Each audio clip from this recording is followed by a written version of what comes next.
परमात्मने नमः। ओम श्री गुरुभ्यो नमः। ओम मातृशक्तये नमः।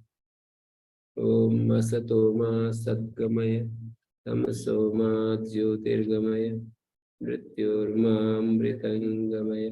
ओम शांति शांति शांति।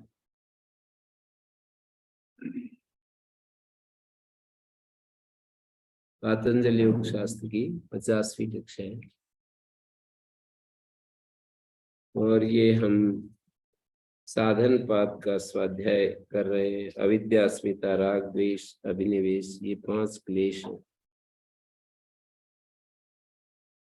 क्रिया योग के अभ्यास से समाधि की भावना आगे बढ़ती है और क्लेशों का क्षय होता है। क्लेश तनुकरणार्थ। अविद्या, अस्मिता, राग, द्वेष, अभिनिवेश, ये 5 क्लेश हैं। और यहाँ पर कहा है अविद्या क्षेत्रम उत्तरेशम। ये जो 5 क्लेश हैं, इनमें अविद्या खेत का काम करती है। उत्तरेशम क्लेशानाम प्रसुप्त तनु विच्छिन्न उदाहरणम। जो प्रसुप्त तनु विच्छिन्न और उदार 4 रूपों में जो क्लेश होते हैं, उत्तरेशम मानी अस्मिता, राग, द्वेष, अभिनिवेश, इसको उत्तरेशम शब्द से कहा है। तो क्लेशों का सबका एक लक्षण है पंच विपर्या, मतलब कष्टदायक। ये सामान्य लक्षण है क्लेशों का। क्लेश जो है कष्ट देते हैं, चाहे तो बाद में देते हैं, चाहे पहले सुख देकर के बाद में कष्ट देते हैं, या कष्ट जब वो क्लेश हमारे गुजर रहे होते हैं तो उस समय भी देते हैं, वर्तमान काल में भी देते हैं। कुछ क्लेश ऐसे हैं जो वर्तमान काल में सुख देते हैं लेकिन बाद में दुख देते हैं, कष्ट देते हैं। उनको परिणाम दुख कहते हैं। और ताप दुख तो ऐसे हैं जो वर्तमान काल में भी क्लेश देते हैं, बाद में भी क्लेश देते हैं। और संस्कार दुख भी इसी तरह के हैं कि वो बाद में क्लेश देते हैं। संस्कार वर्तमान में कष्ट नहीं देते। संस्कारों से फिर दोबारा जब कर्माशय उत्पन्न होता है तो वो उस समय क्लेश देते हैं। संस्कार दुख बोलते हैं, परिणाम दुख बोलते हैं, ताप दुख बोलते हैं। तो परिणाम दुख, ताप दुख और संस्कार दुख। परिणाम दुख, ताप दुख और संस्कार दुख। इनमें से परिणाम दुख जो होते हैं वो भोग काल में तो सुख देने वाले होते हैं, लेकिन उत्तर काल में दुख देते हैं। और संस्कार जिनके बनते हैं, जिन क्लेशों के संस्कार बनते हैं, वे क्लेश भी दुख देने वाले होते हैं उत्तर काल में। तो परिणाम दुख एक प्रकार से भावी दुख है, और ताप दुख तो वर्तमान में क्लेश देते ही हैं। फिर भी वर्तमान में क्लेश होते हुए भी संसार जो है अत्यंत दुखमय है, ये देख रहे हैं। मानी ज्ञान से उन्नत शुद्ध चरित्र योगी गण विचार पूर्वक संसार को इस सूत्र में जो हेतु बताए हैं, परिणाम ताप संस्कार दुख गुण वृत्ति विरोधात से दुखमेव सर्वम विवेकिना, अत्यंत दुख में जानकर उसकी निवृत्ति के लिए यत्न करते हैं। राग से परिणाम दुख होता है और द्वेष से ताप दुख होता है। राग यद्यपि भोग काल में सुखदायक होता है, राग से प्रवृत्ति होती है, उनको हम भोगते हैं चीजों को, लेकिन परिणाम में वे दुख में बदल जाती हैं चीजें। तो राग से परिणाम दुख, द्वेष से ताप दुख और सुख दुख के संस्कार से संस्कार दुख। सुख और दुख के संस्कार से, सुख के संस्कार से हम उन चीजों को प्राप्त करना चाहते हैं और जब हम सुख पाने के लिए जहां भी जुड़ेंगे, ऐसी कोई स्थिति नहीं आएगी कि अकेला सुख मिले, हमें जरूर दुख भी साथ में मिलेगा। ऐसा कोई स्थिति नहीं है कि हम केवल सुख सुख ले लें और दुख को हम छोड़ दें। जो जैसे मानी गाड़ी खरीदेंगे, गाड़ी का सुख लेंगे तो गाड़ी के झमेले भी झेलने पड़ेंगे। कभी इंश्योरेंस जमा करवाओ, कभी उसकी सर्विस करवाओ, कभी पेट्रोल डालो, कभी उसको रिपेयरिंग करवाओ, कभी कोई टक्कर मार देता है तो उसको ठीक करवाओ। तो ऐसा कोई सुख नहीं है, ये तो उदाहरण के रूप में है। हर सुख में दुख तो छिपा बैठा रहता है। नहीं,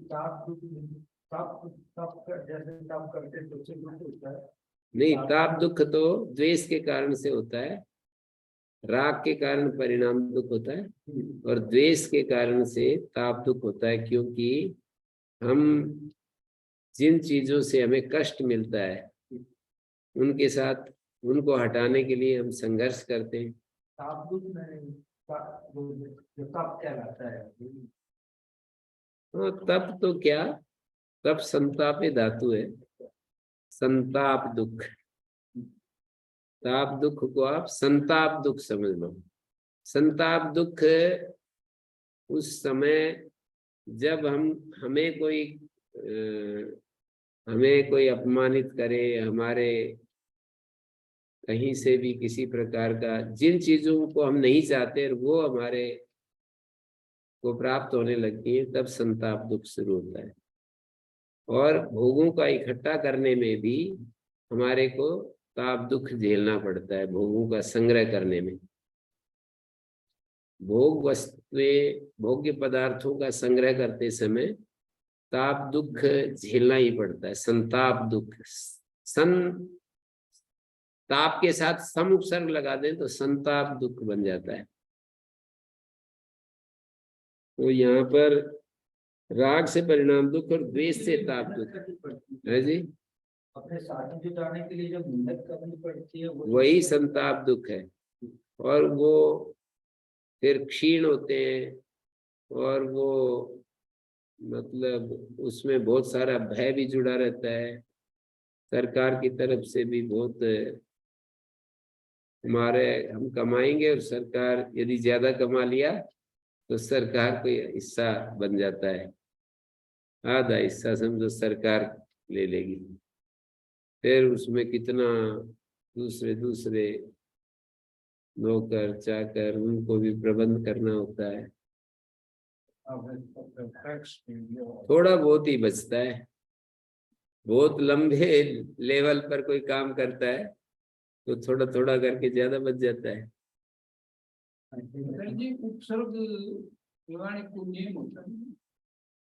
नहीं, ऐसा कोई नियम नहीं। द्वेष से ताप दुख और सुख दुख के संस्कार से संस्कार दुख होते हैं। राग सुखानुसई, और राग काल में सुख तो होता है राग काल में, लेकिन वो परिणाम में असंख्य दुख उत्पन्न करता है। संस्कार एक अलग चीज है। परिणाम में हम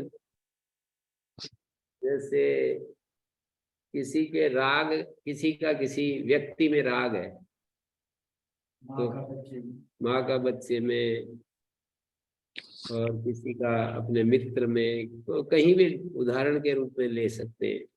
तो जो राग होता है ना, वो उस समय तो राग से हमें सुख ही मिलता है, सुखानुसई राग अच्छा लगता है। पर परिणाम में उसके दुख यूं आता है, वो जब हमारा राग हो जाता है तो वो उसकी जैसे ही कमी आती है, उस सुख में जब कमी आती है, जिसके प्रति हमारा राग है उसको दुख होने लगे, इतना ज्यादा जी।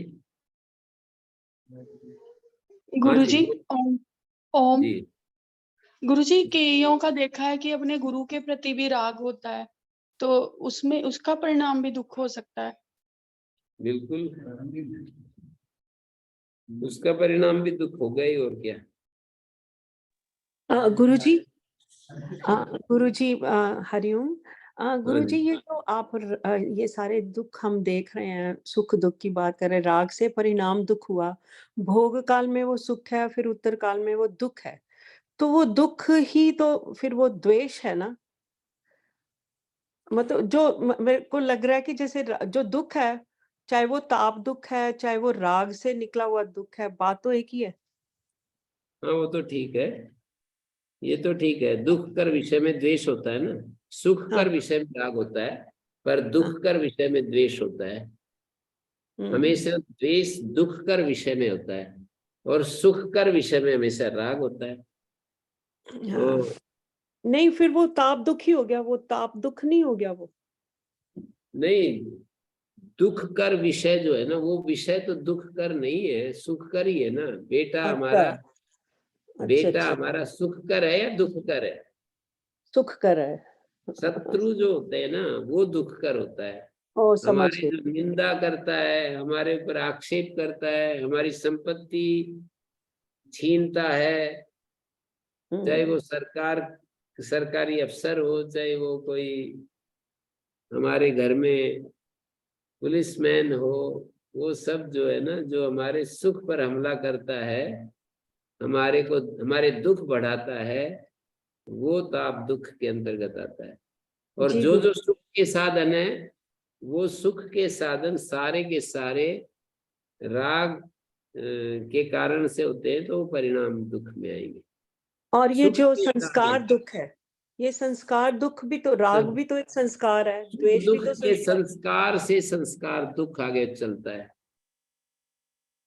सुख अच्छा। और दुख का जो संस्कार होते हैं ना, उस संस्कार से फिर संस्कार दुख आगे बढ़ता है। नहीं, राग भी तो एक संस्कार है ना हम पे। राग और हाँ, द्वेष से जो सुख दुख होता है, जो भी, वो भी तो संस्कार से होता है। हाँ, नहीं, संस्कार से ही होता है। सुख के संस्कार से तो सुख होता है, लेकिन परिणाम में दुख आता है जब बच्चा हमारा कहना नहीं मानता। आप देखिए ना, व्यवहार, जिसको आप जितना ज्यादा प्रेम करेंगे, उतना ही ज्यादा आपको परेशानी होगी उस व्यक्ति से। दुनिया में और कितने ही लोग रहते हैं, उनको क्या, उनसे हमें क्या लेना देना। पर हम्म। जिनके प्रति हमारा राग है, राग होने से सुख आता है, लेकिन वो हमारे कहने के अनुसार ना चले, वो हमारी बात न माने, जैसा हम चाहते हैं वैसा ना करे, तो वही सुख दुख में बदल जाता है। ये परिणाम दुख। हम्म।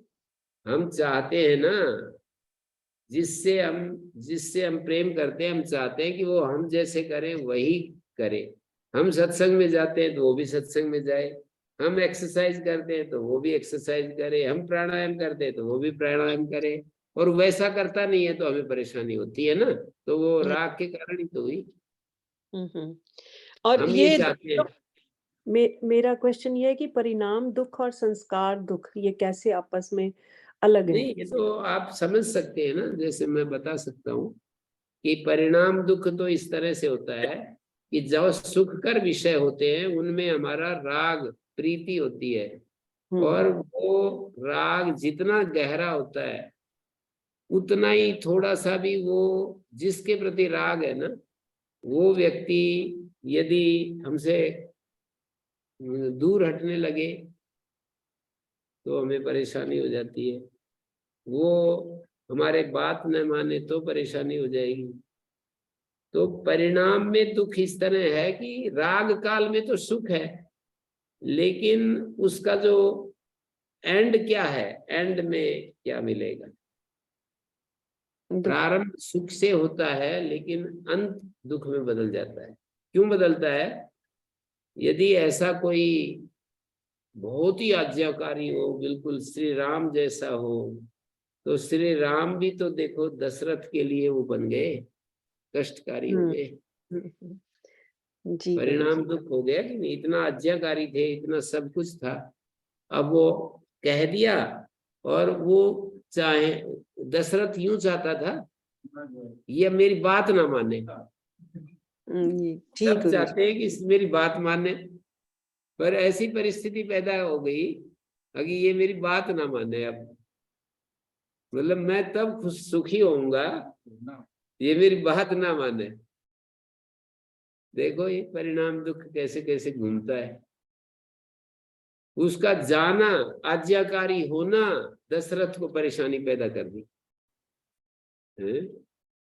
लायक योग्य पुत्र है, सारी बात है, इतना शिष्ट है, सदाचारी है, पर उसको किसी प्रवाह में जो है कह दिया कि आपको वनवास जाना है? और फिर यूं सोचते हैं अब ये मेरी आज्ञा उल्लंघन करके यहीं रहे। तो अब ये परिणाम दुख के कारण ही तो वो पुत्र से भी गलत, राग के कारण हम उनसे भी गलत काम करवाते हैं, उनके लिए गलत काम करते हैं। जिनके प्रति राग होता है ना, उनके लिए हम गलत आचरण करने लगते हैं, गलत व्यवहार करते हैं, एन के इन प्रकार हम उनके धन को बढ़ाने की कोशिश करते हैं और हम अपना जन्म भी खराब करते हैं और उनका भी साधन जो है ना, बेईमानी से जो साधन इकट्ठा करेंगे तो वो कौन सा धन करेंगे। तो परिणाम दुख हमेशा सुख कर विषय में होता है। ओम ओम गुरुजी। जी गुरुजी, भाव में और राग में क्या अंतर होता है? मान लो अपने सतगुरु के प्रति भाव या फिर राग, उनमें क्या फर्क होता है और कैसे भाव रखना चाहिए ताकि वो राग कभी ना बने? भाव तो सारी उम्र भी ना मिले तो भी क्या दिक्कत है, और हमारी इच्छा के विरुद्ध यदि गुरु निर्देश कर दे तो भी दुख नहीं होगा। भाव तो है, तो राग है। तो मैं तो समझता था कि आप मेरे को कभी भी ऐसे नहीं करेंगे, कभी नहीं छोड़ेंगे, ऐसे ऐसे पालम आते हैं ना। मान लो गुरु जी ने कह दिया कि आपको यहाँ नहीं आना, मतलब आपके गुरु जी की कल्पना करके कह रहा हूँ, मैं नहीं कह रहा हूँ, मतलब आपके गुरुजी ने आपको कह दिया कि नहीं ऐसा नहीं आना, और मैंने तो आपको भगवान माना था, आप जो है ऐसे क्या करने लगे ये कि मैं आपके दर्शन ही ना करूं। ऐसे सब भाव राग के होते हैं। ये भाव तो ऐसा होता है कि वो सारी उम्र मिले या ना मिले क्या दिक्कत होती है उसमें। भाव है तो आप भाव बनाए खूब, पर जो उसमें आग्रह बनते हैं ना कि ये गुरुजी मेरे साथ ऐसा व्यवहार करें, ऐसा ना करें, ये सब राग होता है। भाव में आग्रह नहीं होता है। भाव तो आपकी पक्ष में एक प्रेममय स्थिति चाहते हैं आप, बस अगले से कोई मांग नहीं करते, डिमांड नहीं करते। राग में डिमांड शुरू हो जाती है कि ऐसा करे ऐसा करे, तभी तो दुख होता है। राग में डिमांड बढ़ती जाती है और वो पूरी करता नहीं है हमारा साथी, जो पूरी नहीं करता है तो फिर दुख शुरू हो जाता है। भाव, आपके पति के प्रति आपके भाव हमेशा अच्छे भाव हैं और आप उनसे कोई अपेक्षा ही ना करें तो आपको क्या परेशानी होगी। पर आप राग में एक पूरी लिस्ट खड़ी हो जाती है ना, बहुत बड़ी लिस्ट शुरू हो जाती है कि ये इनको ऐसे करना चाहिए, ये ऐसे नहीं करना चाहिए, सत्संग में चलना चाहिए, सुबह जल्दी उठना चाहिए, व्यायाम करना चाहिए, ये सब। वो तो उनको भी पता ही है कि क्या करना चाहिए। ऐसा समझ थोड़ी आए। है कि उनको पता नहीं होता है कि क्या नहीं करना चाहिए, क्या करना चाहिए। अपनी परेशानियां हैं उनकी, अपनी जिम वो दिक्कतें हैं, नहीं कर पा रहा है, नहीं कर पा रहा है तो आप क्यों दुखी होते हैं। ये जो दुख आता है ना हमारे को, वो उससे आता है, केवल मात्र राग से आता है। यदि राग नहीं है तो दुख नहीं होगा कभी भी। तो हाँ, द्वेष से भी दुख आता है, राग से भी आता है, मोह से भी आता है, तीनों ही चीजों से दुख ही आएगा और क्या होगा। राग, द्वेष और मोह। द्वेष से भी दुख आएगा, मोह से भी दुख आएगा, मोह जो है इन दोनों का बाप है। मोह होता है तो वहां राग और द्वेष जरूर उत्पन्न हो जाएंगे। तो राग से भी दुख आता है, द्वेष से दुख इसलिए मैं नहीं बता रहा हूँ कि द्वेष से तो दुख आता ही है, राग को नहीं समझ पाते आदमी। मोह कारण है ना, अविद्या है, और राग उसका फल है, परिणाम है। बेहोशी है मोह, तो कुछ पता ही नहीं चलता कि मेरा क्या चल रहा है। ओम गुरु जी। हाँ जी। गुरु जी थोड़ा फिर भाव के बारे में करें जी स्पष्ट, कि हम कैसा रखें अपने जीवन में, हम गृहस्थ जीवन में हैं तो थोड़ा किसके सा प्रति भाव के भाव बारे रखना चाहते हो आप बताओ? पति का पत्नी के प्रति, पत्नी का पति के प्रति, मित्र के प्रति, पुत्रों के प्रति, ऐसा कह रहे हो? गुरु के प्रति? में। हाँ जी गुरु जी। भाव प्रेम का होता है ना।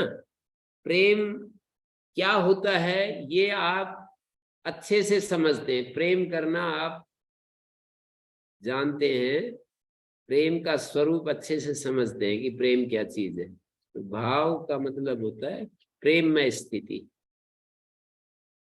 आप अच्छे से समझते हैं, किसी एक एक व्यक्ति के प्रति आपकी मन की स्थिति इतनी सुंदर होती है कि आप उससे कुछ लेना नहीं चाहते, पर आपके पास कुछ भी है तो उसको समर्पित कर देना चाहते हैं।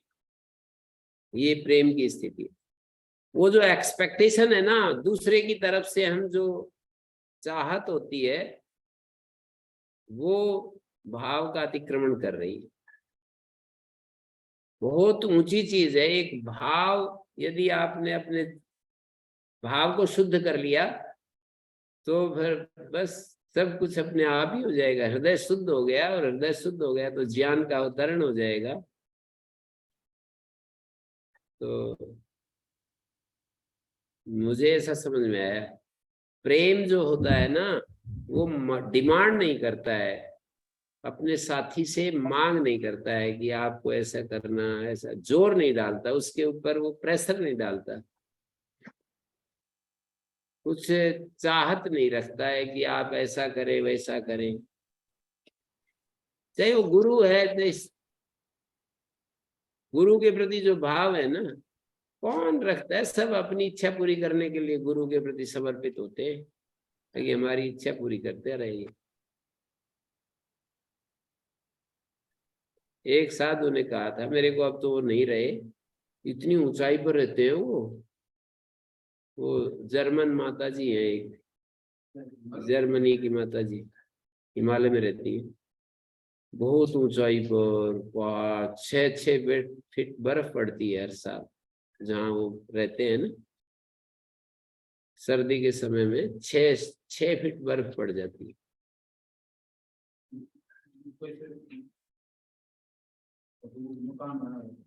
मकान भी क्या है, वैसे ही वो डाल रखा है, बस बर्फ से बचने के लिए वो डाल रखा है, और अंदर ही अंदर रहते हैं। नहीं, वो ऊपर डाल रखा है, कुछ छप्पर सा डाल रखा है, और उसके ऊपर मोम जामन डाल रखा है।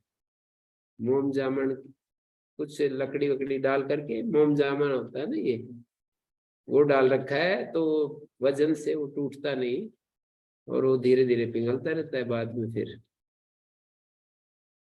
तो वो महात्मा जी अब तो रहे नहीं, तो बोले समर्पण की बात चल पड़ी। तो फिर बोले कौन समर्पण कर सकता है? समर्पण ऐसे ही, ऐसे थोड़ा वेग में आकर के बोले समर्पण बातों में होता है, करोड़ों अरबों में से कोई एक होगा जो समर्पण कर सकता है। समर्पण के मतलब अपनी कोई इच्छा न रखना, अपनी कोई कामना न रखना। वो हमको अपने पास ना रखे तो भी समर्पण को कोई परेशानी नहीं, रखे तो भी कोई परेशानी नहीं। समर्पण है तो, भाव है तो।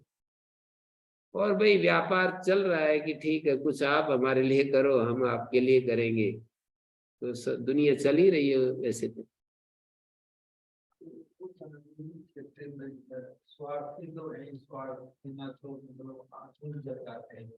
जी तो स्वार्थ तो वहाँ आत्मा तो है नहीं, तो ये भी अध्ययन से ही है। नहीं वो तो ठीक है, अविद्या के कारण वो तो सही है, पर ये भाव की परिभाषा पूछ रहे हैं ना, इसलिए मैंने कहा कि भाव तो बहुत ही उच्च चीज है। शुद्ध ज्ञान, शुद्ध भाव और शुद्ध कर्म, तीनों महर्षि दयानंद तो बहुत ज्यादा इन तीनों चीजों पर बल देते हैं। शुद्ध ज्ञान, शुद्ध भाव और शुद्ध कर्म से मुक्ति होती है। शुद्ध कर्म का मतलब निष्काम कर्म, फल इच्छा से रहित होकर कर्म, भगवान को अर्पित बुद्धि से किया गया कर्म, भगवान के लिए, परमेश्वर को प्राप्त करने के लिए किया गया कर्म, और कोई उद्देश्य नहीं उसका कर्म का। जैसे हम कर्म करते हैं तो इसमें कोई उद्देश्य ये भी हो गया कि भाई हमारे को यश मिलेगा, तो ये भी एक उद्देश्य है। हमें पैसा मिलेगा, ये भी एक उद्देश्य है।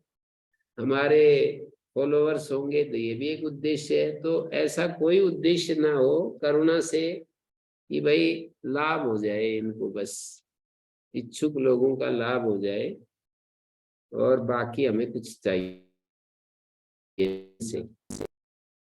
ठीक है, तो भाव की बात पूछ रहे थे। शुद्ध भाव, शुद्ध जी गुरुजी। ज्ञान। शुद्ध ज्ञान का मतलब होता है हमारा जो शरीर, मन, बुद्धि, इंद्रियों में जो आत्म भाव वो मिला घुला हो जाता है, तो ये ज्ञान अशुद्ध हो जाता है।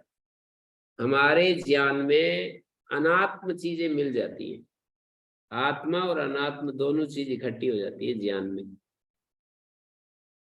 एक ज्ञान में दोनों चीज इकट्ठी हो जाती है, यही अशुद्ध ज्ञान है। शुद्ध चेतन तत्व में स्थिति को शुद्ध ज्ञान कहते हैं।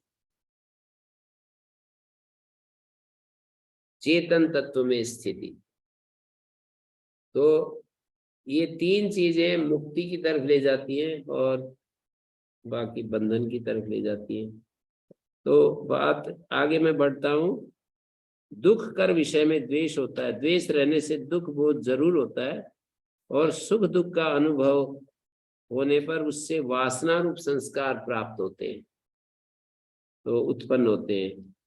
तो ये अनादि काल से अतीत संस्कार भी स्मृति जनक होकर दुखदायक हो जाते हैं।